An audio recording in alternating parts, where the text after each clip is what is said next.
வணக்கம் ஃப்ரெண்ட்ஸ். லட்சுமி அம்மா அவர்கள் எழுதிய காவேரியை போல. அத்தியாயம் 3.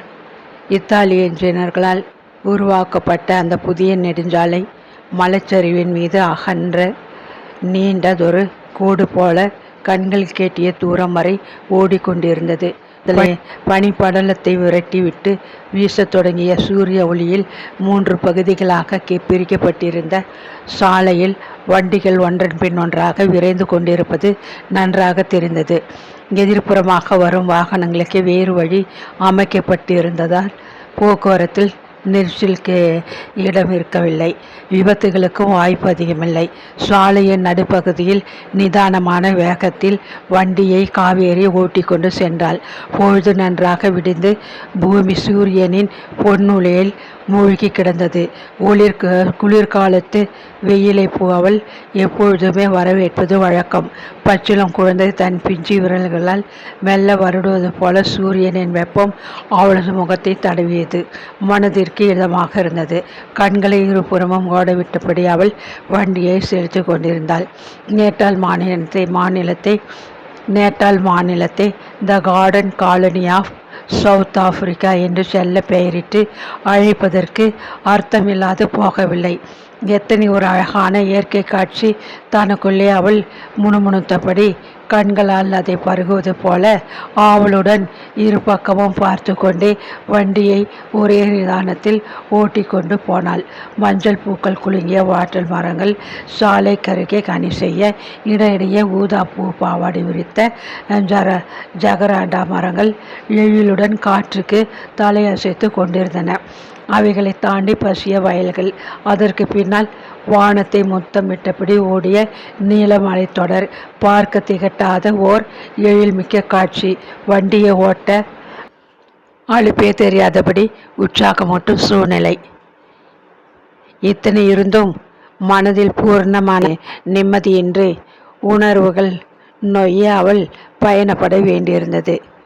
ஓர் துர்பாக்கியமே. பெருமூச்சிருந்தால் காவேரி. சிறிது தூரத்தில் சாலை ஓரத்தில் மரங்களுக்கிடையில் புதராக மண்டி கிடந்த அசேலியா செடிகளில் சிரித்து கொண்டிருந்த வெள்ளை மலர்களை கண்டதும் சங்கிலி தொடராக தாமோதரனை பற்றிய நினைவுகள் ஒன்றன் பின் ஒன்றாக உள்ளத்தில் எழுவதை உணர்ந்தாள். 2 ஆண்டுகளுக்கு முன் முதலாக அவனை சந்திக்க நேர்ந்த அந்த நிகழ்ச்சி அப்பொழுதுதான் நடந்தது போல எத்தனை தெளிவாக நினைவில் எழுந்தது. அந்த வாரம் அவள் சாட்ஸ்வர்த் என்னும் பகுதியில் இருந்த ஒரு இந்திய பள்ளிக்கூடத்திற்கு மெடிக்கல் இன்ஸ்பெக்ஷனுக்கு செல்ல வேண்டியிருந்தது. பள்ளி குழந்தைகளை பரிசோதிக்க டாக்டர் வருமுன் நர்ஸுகள் பரிசோதனைக்கு ஒரு அறையை தயார் செய்து மாணவிகளை வகுப்பு வாரியாக பிரித்து வரிசைப்படுத்தி வைக்க வேண்டும். அவளுடன் கூட வந்த நர்ஸ் நளினா பரிசோதனை அறையை தயாராக வைத்து விட்டிருந்தாள். காலை பிரார்த்தனை முடிந்ததும் பள்ளி பிள்ளைகளை வகுப்புகளுக்கு அனுப்பிவிட்டு தமது அறைக்கு திரும்பிய பிரின்சிபல் தரும் வரவுக்காக மெடிக்கல் இன்ஸ்பெக்ஷன் பற்றி ஏதோ பேச அவள் காத்திருப்பதை கண்டார். உட்கார சொல்லி உபசரித்தபடி காவேரி வாயை திறக்கும் முன் திறந்து கிடந்த அறை கதவை யாரோ விரலால் தட்டுவது கேட்டது. நான் வரலாமா? கனத்த ஆனால் காதுகளை மென்மையாக தழுவும் குரலோடு ஷேவிங் லோஷனின் மனம் கூப்பென்று அறைக்குள் வந்து மோதியது. வரலாம். பள்ளிக்கூட தலைவர் பதிலளித்து முடிப்பதற்குள் புயலாக வந்து நின்ற உயரமான வெளிர் நீல சஃபாரி சூட்டுக்காரனை வியப்புடன் நிமிர்ந்து பார்த்தாள். 4-8 தாள் ஒன்றில் சுற்றி அவன் கையில் பிடித்திருந்த பொட்டலத்திலிருந்து வெள்ளை அசேலியா மலர் கொத்தொன்று எட்டி பார்த்து கொண்டிருந்தது. உன் பள்ளிக்கூடத்தில் வெள்ளை அசேலியா செடி இல்லை என்று வருத்தப்பட்டா இல்லையா? மேரிஸ் பார்க்குக்கு கேஸ் விஷயமா போயிருந்தேன். வழியில் என் மாமன் வீட்டில் டீ சாப்பிட போயிருந்தேன். வழியில் அசேலியா செடிகளிலிருந்து ஒன்றை உனக்காக வேரோடு பிடுங்கி பத்திரமா எடுத்துட்டு வந்திருக்கேன். உடனடியாக தோட்டக்காரனிடம் கொடுத்து நடச்சொல். சிரித்தபடி பிரின்சிபால் காட்டிய ஆசனத்தில் அமர்ந்து கொண்டான் அவன். தாமு, இவங்க நம்ம ஸ்கூல் இன்ஸ்பெக்ட் பண்ண வந்திருக்கிற மெடிக்கல் டீமை சேர்ந்த நர்ஸ் மிஸ் காவேரி. இவர் மிஸ்டர் தாமோதரன். கேள்விப்பட்டிருப்பீங்க. விக்டோரியா தெருவில் பெரிய ஆஃபீஸ் வைத்து தன் கீழ் ஜூனியர் 2 பேரோட சக்கை போடு போடும் பிரபல வைக்கல் தாமோதரன் அறிமுகம் செய்து வைத்தார் பிரின்சிபல். கேள்விப்பட்டிருக்கிறேன், ஆனால் இன்றுதான் சந்திக்கிறேன். முறவழித்தாள் காவேரி. உங்கள் பேரையும் கேள்விப்பட்டிருக்கிறேன், ஆனால் இப்போதான் நேரில் பார்க்கிறேன் சிரித்தான் உரத்த குரலில் தாமோதரன். தூக்கி வாரி போட்டது அவளுக்கு. பள்ளிக்கூட கவனிப்பு அமைப்பில் வேலை பார்க்கும் பல நர்ஸுகளில் அவளும் ஒருத்தி.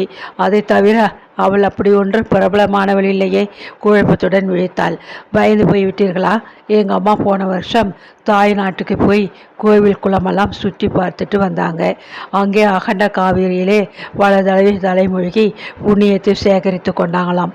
அக்கறையே தெரியாத அளவுக்கு அந்த ஆறு அத்தனை கம்பீரமாக ஓடுதாம். அடிக்கடி சொல்வாங்க. அதனால் காவேரி என்கிற பெயரை பற்றி கேள்விப்பட்டிருக்கிறேன். இப்போ நர்ஸ் உருவிலே பார்க்கிறேன். மறுபடியும் அவன் சிரித்தபோது காவேரியும் கூடவே சிரித்து விட்டாள். சரியான வாயாடி மனிதன். வக்கீலாச்சே, வாய் பேச்சுக்கு பஞ்சம் இருக்குமா? எண்ணியபடி தனக்குள்ளே முறவழித்து கொண்டாள். சரி, நீங்கள் எல்லோரும் ரொம்ப வேலையாக இருக்கிறீங்க. நான் உங்கள் நேரத்தை பாழாக்கக்கூடாது. பிறகு சந்திப்போம் கூறிவிட்டு செடி பொட்டலத்தை மேஜை மீது வைத்துவிட்டு அவன் வெளியே விரைந்து விட்டான். தாமோதரனை அவள் மறுபடியும் எதிர்பாராத விதமாக சில தினங்களுக்கு பின்னர் மீண்டும் சந்தித்தாள். அன்று மாலை அம்கேனி வைத்தியநாதர் ஆலயத்திற்குள் ஒரு பக்கம் குடிகொண்டிருக்கும் விஷ்ணு பகவானுக்கு புரட்டாசி சனிக்கிழமை முதல் வார பூஜை அமர்க்கலப்பட்டு கொண்டிருந்தது. சௌந்தரியணிக்கு கோயிலில் நடக்கும் விழா பூஜைகள் முதலியவற்றில் ஈடுபாடு அதிகம். பஜனை கூட்டங்களில் கலந்து பங்கேற்றுக் கொள்வது வழக்கம். தலைமொழிகிட்டு அழகா காஞ்சிபுரம் சேலையை கட்டி கொண்டு நெற்றில் பொட்டு வச்சுக்கிட்டு தமிழ் பெண்ணா லட்சணமா கோவிலுக்கு வா, காவேரியை வற்புறுத்தி அழைத்து போவாள் அண்ணி. அந்த புரட்டாசி சனிக்கிழமை அவர்கள் வீட்டு உபயமாக விஷ்ணு பகவானுக்கு பூஜை நடந்தது. தன் கையால் கட்டிய மாலையை சௌந்தரியனி காரின் டிக்கியில் வைத்து விட்டிருந்தாள். போய் மாலையை தட்டில் வச்சு எடுத்துக்கிட்டு ஓடிவா, நேரமாச்சு, பூஜை ஆரம்பிக்க போகிறாங்க. அன்னி காவேரியை விரட்டினாள். கோயிலுக்கு வெளியே தெருவில் ஓரத்தில் நூற்றுக்கணக்கான கார்கள் நின்று கொண்டிருந்தன. தங்கள் வீட்டு காரை தேடி மேலும் கீழும் அலைந்துவிட்டு முடிவில் கண்டுபிடித்து அவசரமாக டிக்கியை திறந்து மாலையை வைத்திருந்த தட்டை தூக்கி கொண்டு டிக்கியை பூட்டி கொண்டிருந்தாள் காவேரி. ஹலோ என்று குரல் கேட்டு திடுக்கிட்டு திரும்பி பார்த்தாள். கோவிலில் கூட்டம் அதிகமோ? தன் டொயோட்டாவிலே டிரைவர் ஆசனத்தில் இருந்தபடியே கேட்டான் தாமோதரன். அவள் பதில் சொல்ல தயங்குவதை கண்டு, என்னை தெரியலையா? விக்டோரியா ஸ்ட்ரீட், அட்வொகேட் தாமோதரன் இப்போ நினைவுக்கு வருதா? கேட்டபடி மெல்ல சிரித்தான். நல்ல கூட்டம். நீங்கள் ஏன் இன்னமும் இங்கே உட்கார்ந்துருக்கிறீங்க? இடம் கிடைக்காம வெளியே நிற்க வேண்டி வரும் என்றாள். நீங்கள் பஜனையில் பாடுவீங்கன்னா ஒரு சமயம் உள்ளே வந்து எட்டி பார்ப்பேன். இல்லாட்டா நான் கோவிலுக்கு வர்ற பழக்கம் கிடையாது. எங்கள் அம்மா தான் உலகத்தில் உள்ளவர்கள் அனைவருக்கும் ஒருங்கே சேர்த்து பிரார்த்தனை செய்ய உள்ளே போயிருக்காங்களே. நீங்கள் ஒரு நாத்திகரா, கம்யூனிஸ்டா, பொது உடைமை கொள்கை அல்லது நாத்திகம் என்றதுமே பாப்பா பாம்பை பார்த்துட்டாப்பல அத்தனை தீகளோடு என்னை பார்க்குறீங்களே. நான் ஒரு தீவிர கம்யூனிஸ்டாக இருந்தால் போலீஸ் என்னை கோயில் வாசலில் காரில் உட்கார வச்சிருக்குமா? இத்தனை நேரம் என்னை சிறை கம்பிகளுக்கு பின்னால் உட்கார வச்சிருப்பாங்களே. நாத்திகம் பேசினால் இந்திய சமூகம் என்னை ஏதோ அசிங்கம் பிடித்த வியாதிக்காரனை பார்ப்பது போல வெறிக்கும். எனக்குன்னு ஒரு கொள்கை உண்டு. அதை நீங்கள் எந்த நோக்கில் எடுத்துக்கொண்டாலும் நான் மறுப்பு தெரிவிக்க மாட்டேன். நீங்கள் ரொம்ப வேடிக்கையாக பேசுகிறீங்க. உங்களை சட்டுன்னு புரிஞ்சிக்க முடியாதுன்னு நினைக்கிறேன். காலோடு தலைவரை தன்னை அவனது காந்த கண்கள் ஊடுருவதை உணர்ந்தபோது அவளால் மேலே பேச முடியவில்லை. என் பசிக்கு ஒரு உருண்டை சோறு தர முடியாத இறைவன் எனக்கு சொர்க்கத்தை தருவான் என்கிற நம்பிக்கை துளியும் இல்லை. இதை நான் சொல்லவில்லை. விவேகானந்தரை இப்படி சொல்லியிருக்கிறார். அவர் போதனைகளில் எனக்கு ஈர்ப்புண்டு, அவ்வளவுதான். நம் நாட்டில் கவனிக்க வேண்டிய எத்தனையோ முக்கிய பிரச்சனைகள் இருக்கும்போது பாடி தாளம் போட்டுக்கொண்டு பஜனை செய்து கொண்டிருக்க எனக்கு பொறுமை இல்லை. உங்கள் அம்மாவுக்காக இப்படி காரில் உட்கார்ந்து கொண்டு காத்திருக்க உங்களுக்கு பொறுமை இருக்கிறதா? அது கடமை. பொறுத்து கொள்கிறேன். நேரமாற்றி வரேன். அவள் விடை பெற்று கொண்டு மாலை இருந்த தட்டுடன் கோவில் உள்ளே சென்று விட்டாள். பூஜை முடிந்த பின் கூட்டம் வெளிப்பட்ட போதுதான் அவன் கோவிலின் முக்கிய உறுப்பினரான சிவகாமி அம்மாளின் மகன் என்பது அவளுக்கு தெரிந்தது. சிவகாமி அம்மாளின் குடும்பம் கோவில் திருப்பணிக்கு ஆண்டாண்டு காலமாக எவ்வளவோ செய்திருக்கிறது என்பதை அந்த ஊரே அறியும். அந்த பரம்பரையில் வந்த தாமோதரனுக்கு இப்படி ஒரு விசித்திரமான கொள்கையா? அவனை பின்னர் அவள் கல்யாண வீடுகளிலும் விருந்து வைபவங்களிலும் கடை தெருவிலும் பலமுறை சந்தித்திருந்தாள். ஹலோ என்பதை தவிர அதிகம் இருவரும் பேசி கொண்டதில்லை. அந்த ஆண்டு நவராத்திரியின் போது நண்பர்கள் தெரிந்தவர்கள் என்று பலரை தங்கள் வீட்டில் கொண்டாடிய சரஸ்வதி பூஜைக்கு அழைத்திருந்தாள் சிவகாமி. சௌதரி குடும்பத்தாரும் அதில் கலந்து கொள்ள அழைக்கப்பட்டிருந்தனர். நீச்சல் குளம், பெரிய தோட்டம் இத்தியாதியுடன் மிக அழகாக கட்டப்பட்ட அலங்கரிக்கப்பட்டிருந்த அந்த வீட்டைக் கண்டு காவேரி பிரமித்து போய்விட்டாள். முதல் பந்தியில் சாப்பிட இடமில்லாது போகவே அவள் அடுத்த பந்தியில் உட்கார காத்திருக்க வேண்டியிருந்தது. தோட்டத்தை சுற்றி பார்வையிட்டபடி முன்பக்கம் வந்து மதில் சுவர் மேல் பொருத்தப்பட்டிருந்த கம்பி மீது சாய்ந்து கொண்டு எதிரே சற்று தொலைவில் மற்றொரு குன்றின் மீது பரவலாக கட்டப்பட்டிருந்த வெஸ்ட்வெல் யூனிவர்சிட்டியை வேடிக்கை பார்த்தபடி நின்றாள்.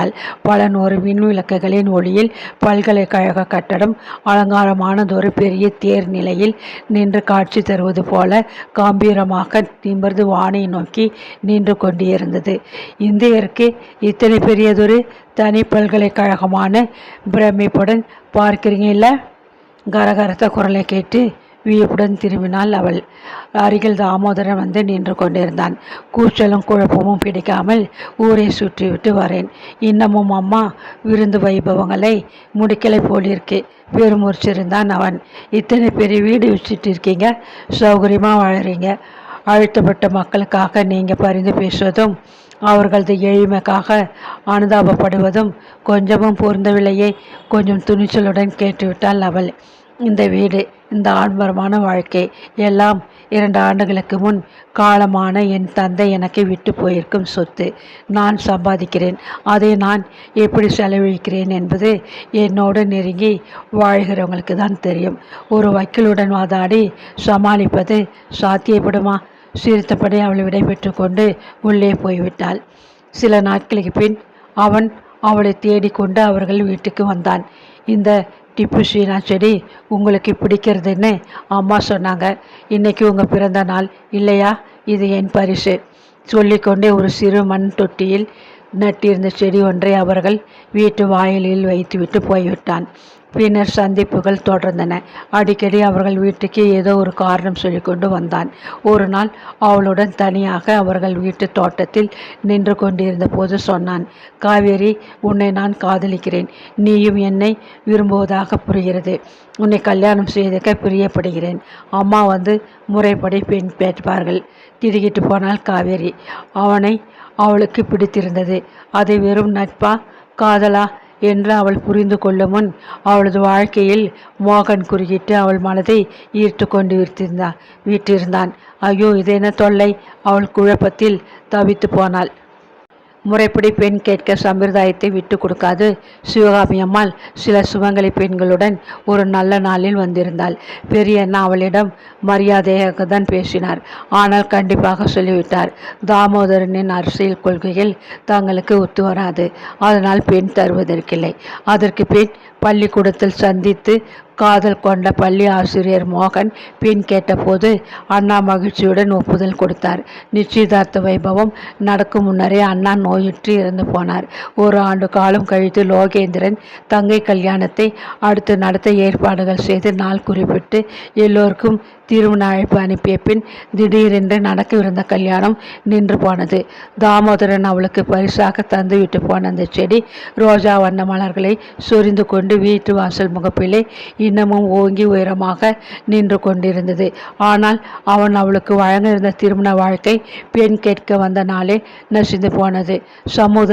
சமூகத்தின் முன் அவள் முகத்தில் கரியை பூசிவிட்டு வேறு ஒரு பெண்ணை மணந்து கொண்ட மோகன் பதவியில் உயர்ந்து இப்போது பள்ளியின் தலைவனாக, ஒரு குழந்தையின் தந்தையாக சுகமாக வாழ்ந்து கொண்டிருக்கிறான். அவள் அவனையே நினைத்து மனம் நொறுங்கி அணு அணுவாக சேர்த்து கொண்டிருக்கிறாள். யாரோ பின்னால் பலமாக காரின் ஹாரனை அமுக்குவதை கேட்டு திடுக்கிட்டு நினைவு நின்று விழித்து கொண்டாள்.